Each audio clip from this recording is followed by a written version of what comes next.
Well, howdy there, folks. I was just out on the trail here with Jazz, and I was thinking about some of a couple of points that I wanted to mention about gates. Now, when it comes to gates, it's important that you can move the shoulders and the hips independently and have a good soft backup if you're opening the gate from the horse.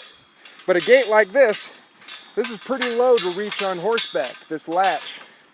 And honestly, this metal sticking out here, this deer fencing, probably not the safest thing to be trying to maneuver around on a horse, especially a greener kind of horse like her that just hasn't learned enough to be well behaved yet. She's a fairly good horse, but just still kind of young in her reactions. So before you ever get on a horse, you should have all the groundwork done.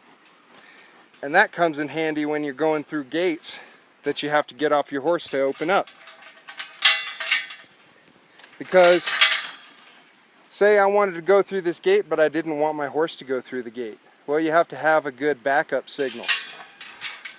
So if I open this gate and walk through, see, she looks kind of like she wants to walk through too.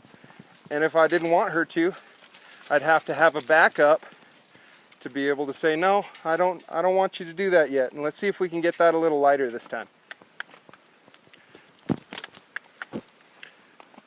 She's always been pretty hard to back up, especially uphill. But you get the idea, right? You know, say you wanted to approach a downed calf or a deer, or just something you found on the trail. You didn't want your horse too close. You get that backup cue working.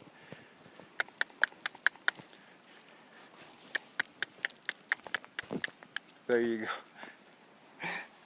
And you can keep your horse back. That's a perfect, what if there was something dangerous over here and I wanted her to back up? I bet I'd be a lot more frantic than just that if she wasn't listening. Now, another thing.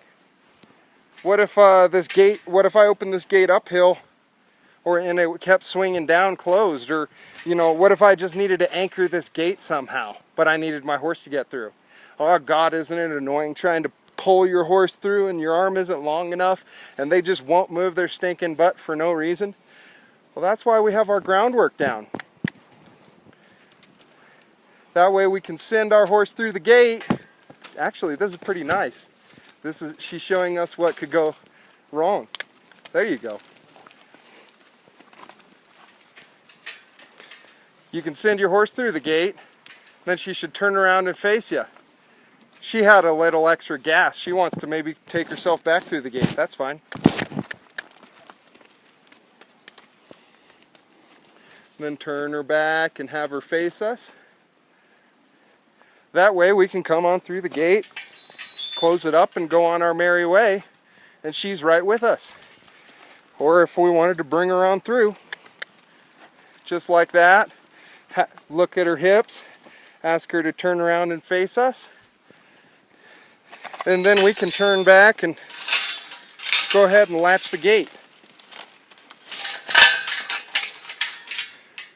So that's why having that groundwork working is beneficial, especially on the trail. Let's see if we can ask her to back up downhill. That was easier. Right there, she wants to go home. So you see, if your horse runs through you, you just sort of set up that protest, and then it gets really light. If you work through that one protest, then it gets really light, that backup. And let's see if we can draw her in now. See how lightly we can, see how little we can take out slack and have her come into us. Anyway, those are just a few more thoughts that I had on gates that I didn't get to mention yet with any of the other horses.